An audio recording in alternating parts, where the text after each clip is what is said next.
Miami Heat Nation, what is going on? So, in today's video, we are going to talk about a few things. One, we're going to talk about Kel'el Ware lackluster summer league so far, and I am a little concerned. And then also, we're going to be talking about Andrew Wiggins. Now, before we do start today's video, if you guys enjoy Miami Heat content, we do upload every single day. Our goal this year is to upload for 365 days, and I couldn't do it without you guys. So I just want to say I appreciate y'all. I love y'all. Continue to keep liking, sharing, subscribing. And let's get back in today's video. So it was reported earlier today that the Miami Heat are expected to begin next season with Andrew Wiggins on the roster. And I'm gonna be honest with you, I kind of expected this to happen, and I'm not too upset about it at all. Andrew Wiggins did have his moments where he looked very, very good. Like there was a stretch he looked excellent. And then there was a stretch where he looked really, really bad. And then the postseason obviously was a disaster. And that's why we was pushing to get him off our roster. But how the Miami Heat see it, they want to see what the mix would look like with the addition of Norman Powell, obviously Tyler, Bam, Wiggins, having a full offseason, a full training camp, obviously if he doesn't get injured, and see what this team could, be possibly in the Eastern Conference.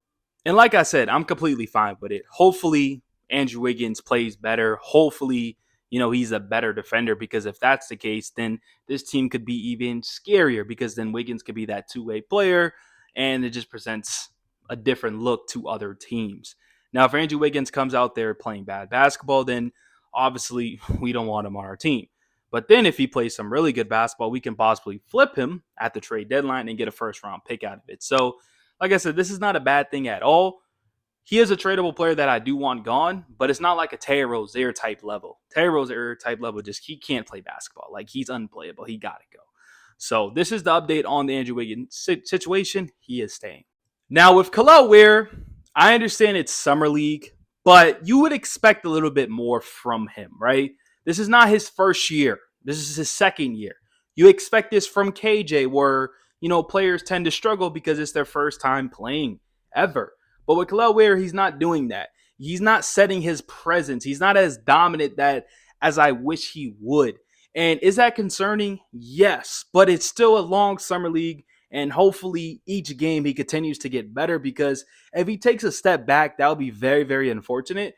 Because if you think about it, the front office made Kel'el Ware untouchable after 1 year for these star players. And I understand Kevin Durant's older, but they probably would have done that with anybody, with Giannis, Anthony Edwards. So there is a lot on his shoulder, and hopefully this year he comes out and just gives us 15 and 10, and I think that would be a really, really good year for him.